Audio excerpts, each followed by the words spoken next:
Dans le premier épisode de la série Explique-moi, nous avons abordé les concepts de base du taux de change et du régime de change. Nous avons mis l'accent sur le régime de change fixe qui a contribué, aux côtés d'autres politiques publiques, à préserver la stabilité des prix des biens importés, qu'il s'agisse de matières premières, de biens de consommation ou de produits finis. Mais dans ce régime fixe, il faut disposer en permanence de suffisamment de réserves en devises pour pouvoir répondre aux besoins du marché à un prix qui n'est pas soumis à la loi de l'offre et de la demande. Dans ce deuxième épisode, que nous consacrons à la réforme du régime de change au Maroc, nous allons expliquer en quoi consiste cette réforme, pourquoi nous allons l'engager et comment. Le Maroc a subi dans le passé, et plus précisément dans les années 80, des chocs qui ont épuisé presque toutes ses réserves en devises et l'ont obligé à appliquer pendant plus de 10 ans des programmes et politiques d'austérité pour qu'il puisse rétablir ses réserves. Ces politiques et programmes d'austérité ont consisté en la réduction de budgets consacrés à certains secteurs sociaux dont bénéficient les citoyens et à rééchelonner la dette extérieure, ce qui a entraîné une augmentation des intérêts de la dette et par conséquent une hausse du niveau de la dette pour les générations futures. En plus de ça, et comme nous avons vu dans l'épisode précédent, le régime de change fixe n'est plus en phase avec la politique d'ouverture adoptée par le Maroc depuis quelques années. Pour toutes ces raisons, le Maroc a prévu depuis quelques années une réforme pour migrer du régime de change fixe vers un régime de change flexible et sur laquelle travaille le ministère des Finances et Banque el-Maghreb. Cette réforme va contribuer à développer notre économie à moyen et long terme et à consolider sa résilience face à des chocs comme ceux des années 80. Elle contribuera également à renforcer sa compétitivité et améliorer l'attractivité de la place financière de Casablanca. En quoi consiste le régime de change flexible que nous voulons adopter ? Dans le cadre du nouveau régime de change vers lequel nous allons migrer progressivement, le dirham ne sera plus rattaché à un panier de devises, mais sera déterminé par les forces du marché, c'est-à-dire en fonction de l'offre et de la demande. Certains pensent que cette réforme leur permettra de sortir autant de devises qu'ils le désirent, ou même des capitaux pour s'acheter des actifs à l'étranger. Non. La réforme du régime de change n'a rien à voir avec ça. Le passage d'un régime de change fixe à un régime flexible signifie la mise en place d'un ensemble de règles et de mécanismes pour déterminer le taux de change. La réglementation des changes qui régit les modalités d'entrée et de sortie des devises relève de la responsabilité de l'Office des changes et n'est pas liée à la réforme du régime de change. Comment la transition vers un régime de change flexible aura-t-elle lieu ? Et pourquoi maintenant ? Cette transition se fera de manière graduelle et ordonnée, contrairement à certains pays qui ont dû réformer leur régime de change du jour au lendemain et dans des conditions économiques difficiles, impactant négativement le citoyen et l'économie. Ce passage intervient à ce moment précis parce que le Maroc remplit désormais les conditions qui lui permettent justement de mettre en œuvre cette réforme de manière progressive. En effet, notre pays dispose actuellement de fondamentaux macroéconomiques adéquats, à savoir un faible niveau d'inflation, du déficit budgétaire et du déficit des comptes extérieurs, ainsi qu'un niveau acceptable de la dette extérieure. Il dispose également d'un niveau adéquat de réserve de change et d'un secteur bancaire solide.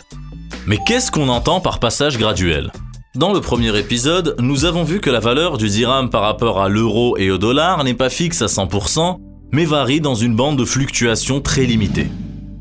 Lors des premières phases de la réforme, le dirham sera toujours rattaché au panier des devises, mais la bande de fluctuation sera de plus en plus large et restera déterminée par Banque el-Maghreb.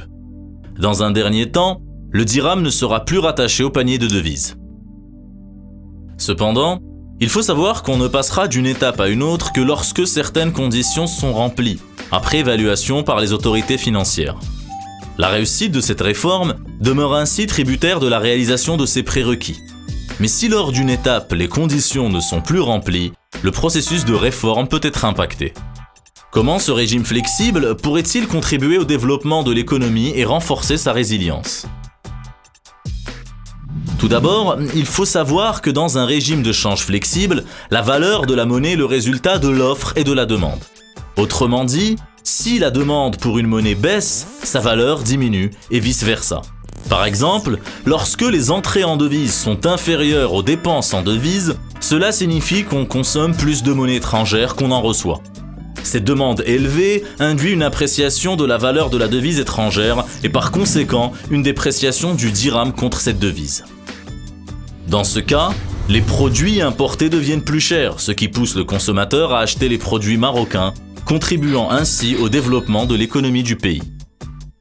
De même, la baisse de la valeur du dirham pourrait renforcer la demande étrangère pour les produits marocains qui deviennent moins chers et donc plus convenables pour les consommateurs étrangers.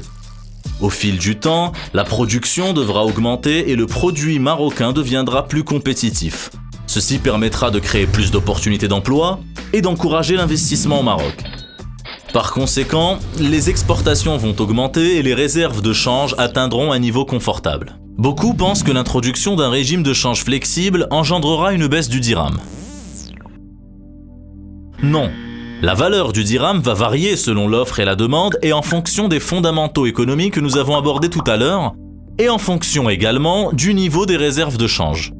Pour être plus clair, on peut comparer la réforme du régime de change à la vaccination. Se faire vacciner ne signifie pas qu'on ne tombera jamais malade, mais nous fournit une immunité contre des maladies potentiellement dangereuses. Grâce au vaccin, notre système immunitaire devient plus fort. Mais à lui seul, le vaccin ne peut pas nous protéger totalement. D'autres facteurs peuvent entrer en jeu, notamment notre régime alimentaire, notre hygiène de vie.